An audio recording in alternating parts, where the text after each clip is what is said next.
The Dear Departed by Stanley Houghton. The drama goes something like this. Two sisters, Mrs. Amelia Slater and Mrs. Elizabeth Jordan, did not care for their father, Mr. Abel Merriweather, at all. They were just after his money. In the first scene, Mrs. Slater is telling her daughter, Victoria, to wear her mourning dress, that is, a white frock with a black sash, as Abel Merriweather had died. She wanted Victoria to wear the mourning dress before her sister and her husband Ben Jordan arrived to divide the property of Mr. Abel. According to Mrs. Amelia Slater, they won't be wearing the mourning dress, and as Victoria will be in the mourning dress, the Slater family would outshine the Jordans. Ironically, the Jordan couple had not visited Slaters for years, but now to get money and property of Merriweather they were coming. Before Mr. and Mrs. Jordan arrive, Mrs. Slater and her husband Henry Slater bring down Abel's bureau and his clock. The meaning of the bureau is a writing desk with drawers. They also take his new slippers for Henry's use. Finally, the Jordan couple arrived. They were completely in the mourning dress and asked if the Slater had called the doctor to confirm Merriweather's death. To this, Amelia responded that they had immediately called out for Dr. Pringle, who had attended on Merriweather when he was alive, but he was out of station. Elizabeth said they should have consulted another doctor, as in some cases after some hours people come alive when they are supposed to be dead. Henry said that is when they are drowned, and Abel did not drown. Do you think all of them actually wanted that Merriweather should come alive? No, they wanted to be sure about his death because he had really died. They would get this money, his money and property. Normally in a drama, question is asked about the main characters. In this drama, the main characters are Victoria Slater, Amelia Slater, Henry Slater, Elizabeth Jordan, Ben Jordan, and the most importantly, Abel Merriweather.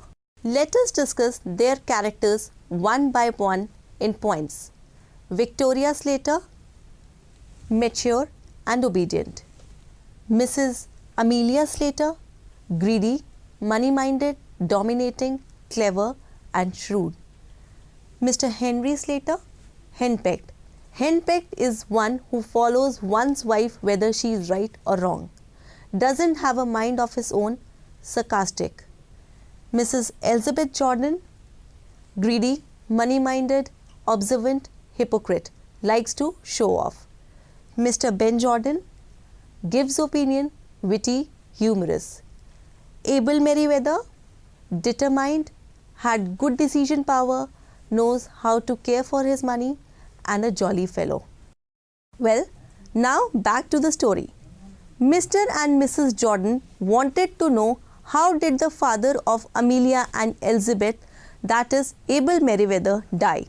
Mrs. Slater told them that their father was very happy in the morning, and after having his breakfast, he went to pay the premium for the insurance, and perhaps then he went to Ringo Bell's. Ringo Bell's is an imaginary name of a restaurant cum pub.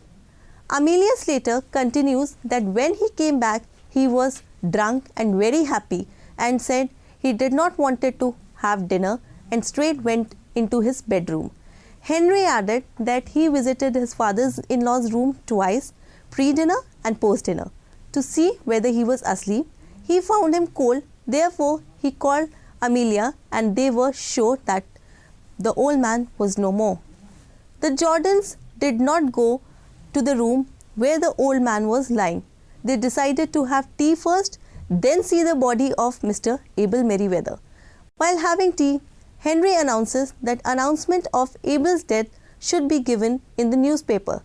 Somebody wanted to quote simple lines and somebody wanted to be poetic, but they arrived at no conclusion and decided to discuss this matter after the tea. They all discussed about his belongings, and Mrs. Elizabeth Jordan said that Mr. Merriweather had promised to give his gold watch to Jimmy. Now this is a new character in the drama. Can you tell me who was Jimmy? Jimmy was Mr. and Mrs. Jordan's son. Are you sure about that? Yes, ma'am. Exactly, he was their son. Mrs. Slater said, I did not hear about this, and then the discussion was about his receipt for the premium he had paid this morning. Victoria, daughter of Slaters, says that her grandfather did not go to pay premium but went to Ringo Bells. This annoys Mrs. Slater and she speaks ill about her father. They wanted to know whether the premium was overdue. To find out this, they sent Victoria to collect the bureau's key, as he must have kept the receipt of the premium of the insurance money in that. Victoria comes back. The little child was quite scared and tells everybody that the grandfather was very much alive. Nobody believed the poor child. Even before they could go up, they saw their father coming down. They were surprised to see the old man. They really did not know how to react. When Abel Merriweather wanted to know why his daughter, who never visited him, had come, nobody had any answer. He even asked Jordans why were they dressed in the mourning clothes. To this they replied that Ben's cousin had died. That's why they were in mourning dress. Suddenly Merriweather finds his bureau down and asks why was his bureau down. Elizabeth was amazed, as she was told that the Slaters had picked up the bureau from the auction. The two sisters then started fighting. During the fight, Mrs. Jordan revealed that they were told that Mr. Merriweather had died. After hearing this, he tells everybody that he had decided to leave all his wealth to the daughter with whom he would stay till his death. Hearing this, both the sisters were more than willing to take care of the old man. At this point, the old man says that I was a bit of burden to you and makes an announcement that he was going to marry Mrs. Shorrocks, a widow and a Ringo Bells owner. Since she would be taking care of him till he was dead, so obviously he would leave all his belongings to her. He invites everybody at 12 o'clock at St. Philip's Church, where the wedding would take place, and also thanked Amelia for bringing the bureau down, as it would be easier to carry it to Ringo Bells. As you can see in the PPT, the word easier. It is the second form, that is comparative form of the degree of comparison. I will explain to you what exactly a degree of comparison is. There are three types of degree of comparisons. They are positive, comparative and superlative. First, let's discuss about positive.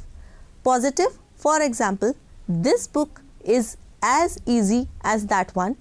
Comparison remains the same. Comparative, for example, this exercise is easier than that one. The exercise is more easy. Superlative, for example, this exercise is the easiest of all. That means this exercise is the most easy one. Normally in comparative degree, ER is used and in superlative EST is used, but sometimes in the comparative degree more is used while most is used in superlative degree, as in more beautiful, comparative, most beautiful, superlative. For the word bad, comparative degree is worse and superlative is worst, whereas for good, the comparative degree is better and the superlative is best. Read the following extracts carefully and answer the questions that follow by ticking the most suitable option. First extract, well, we will think about it after tea, then we will look through his bits of things and make a list of them. There is all furniture in his room. Question A, what are they planning to think after tea? Option 1, how to find out that the insurance money is overdue or not. Second option, how to tell Mrs. Shorrocks about Mr. Merriweather's death. Option 3, what to write on the epitaph of the grandfather. Option 4, how to divide the property. Third is the answer, what to write on the epitaph of the grandfather. Why do they want to make a list of things?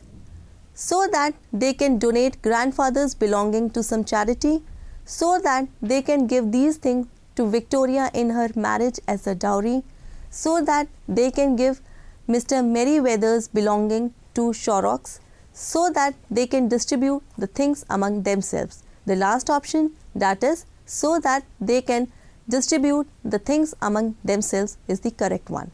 What does this show about their attitude towards grandfather?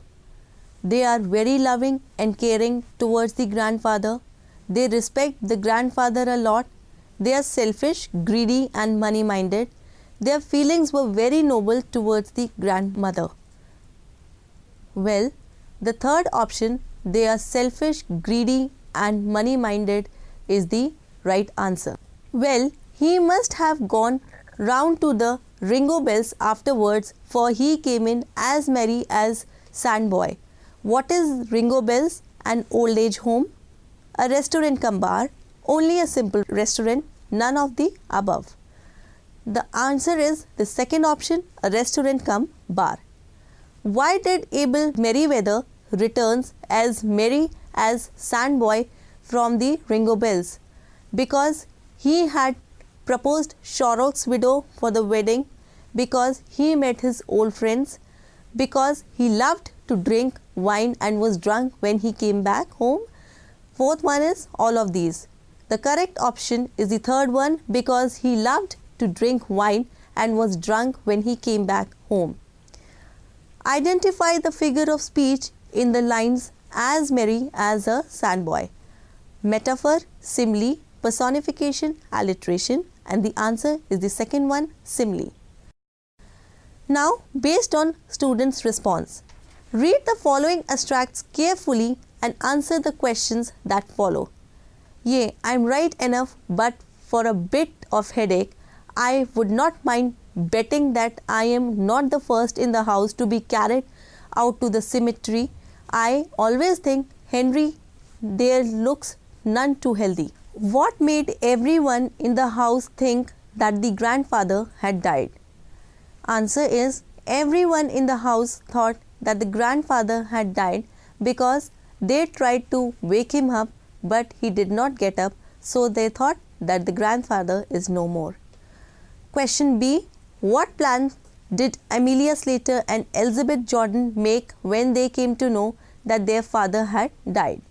Answer is, they planned to make a list of all his belongings so that they could distribute the same among themselves. C.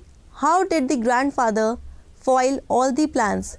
Answer, the grandfather foiled all the plans by informing them that he was going to marry Mrs. John Shorrocks and that as she will take care of him till his death, obviously all his belongings would be hers. Answer the following questions in 30 to 40 words. How can you say that the title of the drama is ironical? The title, The Dear Departed, is ironical because the so-called departed soul, Mr. Abel Merryweather, was not one bit dear and precious to the sisters. The only thing the sisters were interested was money and the valuables he owned. Second question, why does Henry say about Mr. and Mrs. Jordan, I am wondering if they will come at all? Henry said that I am wondering if they will come at all because last time when the Jordans came, Amelia and Elizabeth had a great fight and Elizabeth said she would never come to Amelia's house, and from that day she had never come to this house. Question 3. Suddenly the grandfather made a change in his will. What was that change and what was sudden transformation did it bring in both the sisters? Grandfather announced that he would give all his wealth to the daughter with whom he would stay until his death. Hearing this, both the sisters were more than willing to take care of him. In the end of the story, grandfather brought a twist. What was that twist? The answer is, grandfather told all four of them that he was going to marry Mrs. John Shorrocks a widow and the owner of Ringo Bells, and as he would spend the rest of his life with her, she would take his care. Then obviously after his death all his belongings and wealth would automatically be of Mrs. John Shorrocks.